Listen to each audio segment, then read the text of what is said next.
సార్వత్రిక ఎన్నికల ఘట్టం తుది అంకానికి చేరింది. 2 నెలలుగా కొనసాగుతున్న ఎన్నికల ప్రక్రియ రేపు జరిగే 7వ దశ పోలింగ్తో పూర్తి కానుంది. 7 రాష్ట్రాల్లోని 57 లోక్సభ సీట్లకు తుది దశలో ఎన్నికలు జరగనున్నాయి. మొత్తం 904 మంది అభ్యర్థులు రంగంలో ఉన్నారు. 7వ దశలో యూపీలోని 13 లోక్సభ స్థానాలకు ఎన్నికలు జరగనున్నాయి. బీహార్లో 8, పశ్చిమ బెంగాల్లో 9, జార్ఖండ్లో 3, పంజాబ్లో 13, హిమాచల్ ప్రదేశ్ 4, ఒడిశా 6 లోక్సభ స్థానాలతో పాటు 42 అసెంబ్లీ సీట్లకు ఎన్నికలు జరగనున్నాయి. అటు కేంద్రపాలిత ప్రాంతం చండీగఢ్కు ఈ విడతతో ఎన్నికల ప్రక్రియ పూర్తవుతుంది.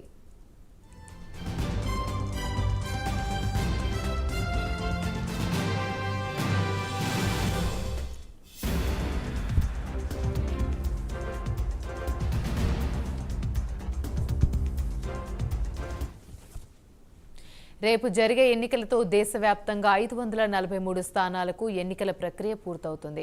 ఇందులో గుజరాత్ రాష్ట్రంలోని సూరత్ స్థానం ఏకగ్రీవం కావడంతో 542 లోక్సభ సీట్ల ఫలితాలను జూన్ 4న ఎన్నికల కమిషన్ ప్రకటించనుంది. మొత్తంగా ప్రపంచంలోనే అతిపెద్ద ప్రజాస్వామ్య దేశంలో ఈ శనివారంతో ఎన్నికల ప్రక్రియ పూర్తవుతోంది.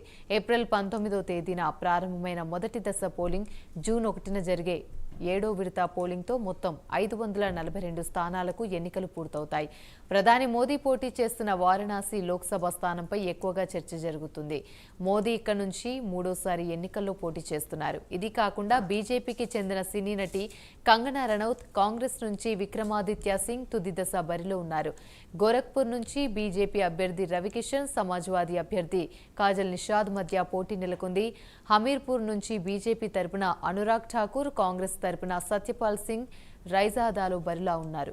డైమండ్ హార్బర్ నుంచి టీఎంసీ అభ్యర్థి అభిషేక్ బెనర్జీ, బీజేపీ అభ్యర్థి అభిజిత్ దాస్ మధ్య పోటీ నెలకొంది. బీహార్లోని పాటలీపుత్ర స్థానం నుంచి లాలూ ప్రసాద్ యాదవ్ కుమార్తె మీసా భారతి పోటీ చేస్తున్నారు.